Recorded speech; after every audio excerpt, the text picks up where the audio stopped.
So my April recipe for this month is based on a allergy supportive diet. So any dogs that may have atopic dermatitis or even just dry, hot, itchy skin coming into the spring months and the summer months, this is a cooling diet for them. And what we talked about earlier is the fact that there's energetics in foods. And traditional Chinese medicine will use food therapy in order to regulate and balance out the energetics in the body. And when you have atopic dermatitis, it is a dry heat in the body, and the cooling foods can help subside this and provide some moisture and some coolingness to help change the energetics in the body.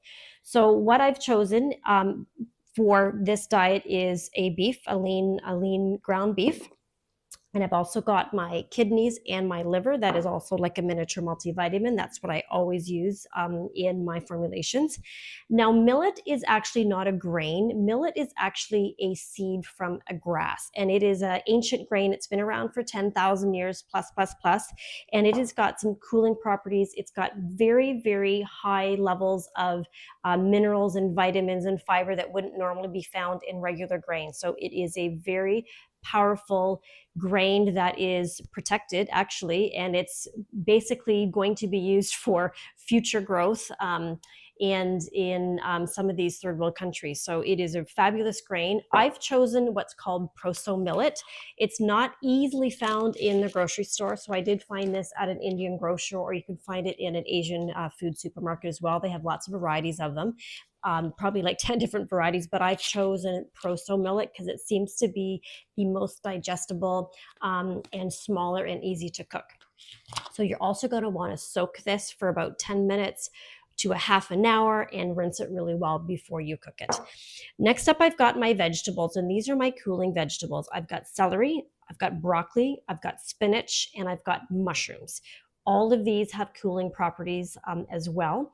The portobello mushrooms that I've chosen, if you don't use portobello mushrooms and you just use like a regular shiitake or cremini mushroom, that's fine too. But then you're going to need to add a vitamin D source, because these are the portobello mushrooms that I've had exposed to ultraviolet light for about an hour directly outside in the bright sunshine, because there's a vitamin D2 component that your dog needs. So those are my cooling vegetables.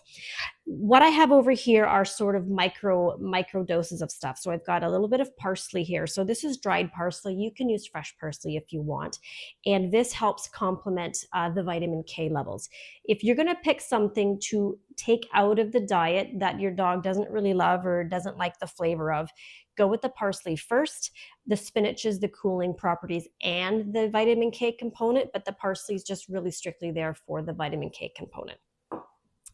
I've also got sunflower seeds. So sunflower seeds here also contribute to different levels of fatty acids. So it's about 7 grams. It's not very much. And it's really, really, really ground up as well in my spice grinder.